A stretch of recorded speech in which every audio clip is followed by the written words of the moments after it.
Bom dia, boa tarde, boa noite, gente. Meu nome é Maria Isabel e a gente vai falar um pouco sobre cultura na sociologia.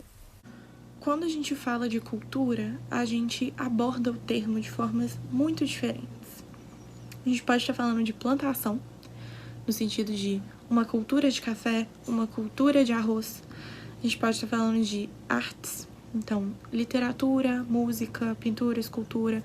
A gente pode estar falando de estilo de vida, a cultura brasileira, a cultura estadunidense, a cultura japonesa. A gente pode estar falando ainda também de grau de estudo, no sentido de, fulano é muito culto, ele lê muito, nesse sentido.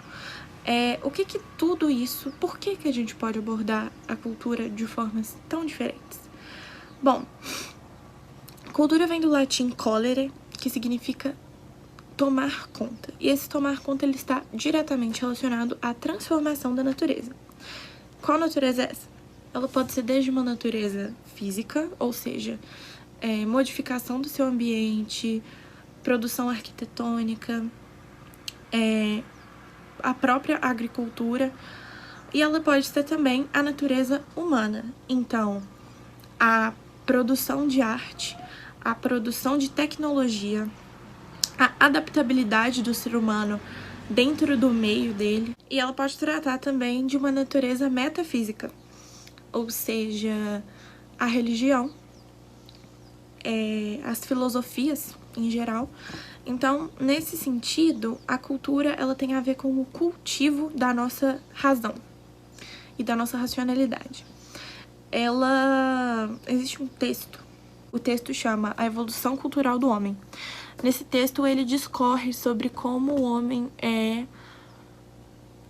a espécie que tem a capacidade de dominar o mundo, porque a gente pode voar por causa de aviões, a gente pode ir pro mar por causa de barcos e submarinos, a gente pode derrotar qualquer fera com armas de fogo, a gente conquista o nosso espaço no mundo através da nossa razão.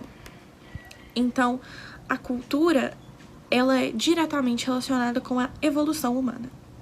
E para falar de cultura como razão e racionalidade, a gente tem que falar de indústria cultural. Só que para isso eu vou primeiro abordar a Escola de Frankfurt, que é onde essa teoria nasceu. A Escola de Frankfurt, ela surge em 1924 e ela era o Instituto de Pesquisas Sociais de Frankfurt, que é uma instituição dentro da Universidade de Frankfurt. Os estudos dos filósofos e sociólogos da Escola de Frankfurt ficaram conhecidos como teoria crítica, que se opõe à teoria tradicional, porque a teoria tradicional ela busca apenas entender e explicar a sociedade, enquanto a teoria crítica busca criticar e mudar a sociedade. Dentro da teoria crítica, existe uma análise das condições sociopolíticas e econômicas para que haja uma aplicação das teorias sociológicas dentro da comunidade que foi estudada. A escola também é dividida em duas gerações. A primeira geração tendo como expoente o Theodor Adorno e o Max Horkheimer, e a segunda geração tendo como expoente o Jürgen Habermas.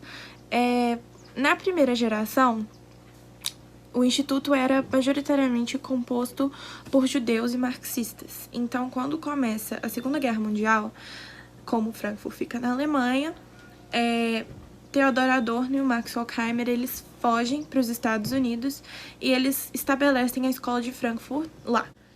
Chegando lá, eles encontram o capitalismo num estágio bastante avançado e eles começam a analisar, sob uma ótica marxista, qual é a função dos meios de comunicação dentro do mundo capitalista.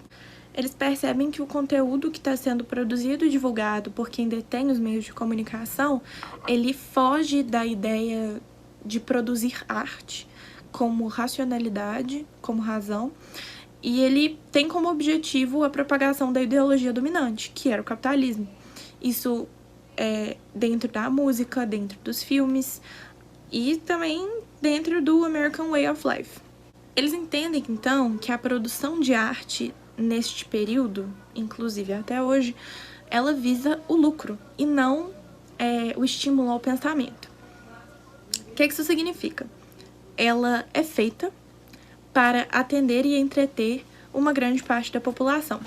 Nisso é utilizada uma fórmula para vender essa arte. Tanto que você percebe que as histórias dos filmes e as letras das músicas são todas muito parecidas.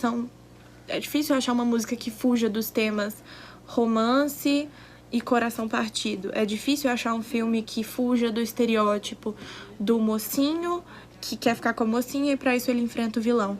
Nisso a cultura é massificada. O que isso significa? Todos pensam igual. A cultura ela é produzida para que haja uma homogeneização do pensamento. E isso retira, né, a crítica e o pensamento autônomo do indivíduo.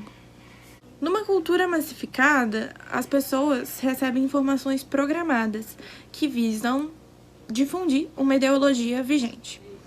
Por exemplo, na época da Guerra Fria, o vilão dos filmes de ação dos Estados Unidos geralmente eram soviéticos, para demonstrar que a União Soviética era o inimigo, e isso era implantado na cabeça da sociedade de uma forma subjetiva, que não era perceptível, você não entendia que era isso que eles estavam querendo fazer.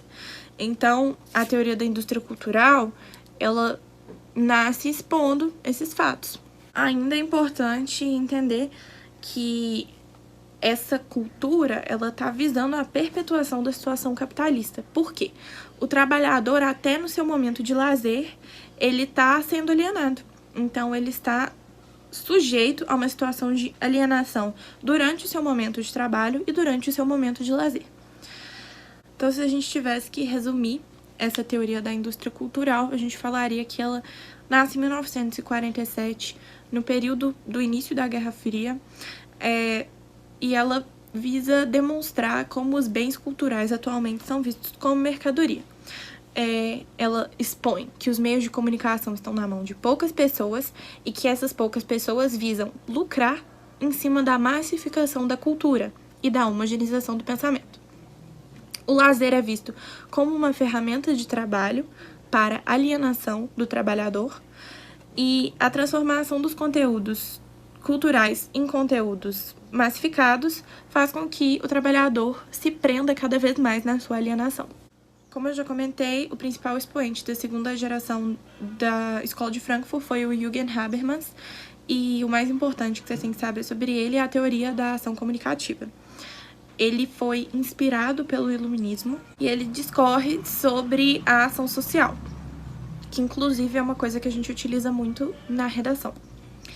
A ação social ela se divide em dois tipos de ação. A ação estratégica, que pode ser a ação evidente, que é uma propaganda do governo estadunidense falando eu quero vocês na guerra com a gente, ou a estratégia de ação latente, que ela vem de uma comunicação sistematicamente distorcida e ela tem a ver com a manipulação do pensamento, que é o que eu citei anteriormente, de na época da Guerra Fria colocar o vilão como sendo uma pessoa soviética. Nisso a gente tem o outro lado da ação social, que é a ação comunicativa, que se a gente tivesse que definir em poucas palavras, seria a força não violenta do discurso argumentativo. Ela é orientada para o entendimento do indivíduo e da sociedade e ela é consensual, através de ações e discursos. Então é isso, gente. Muito obrigada. Espero que eu tenha conseguido explicar direitinho para vocês. Caso haja alguma dúvida, pode me perguntar.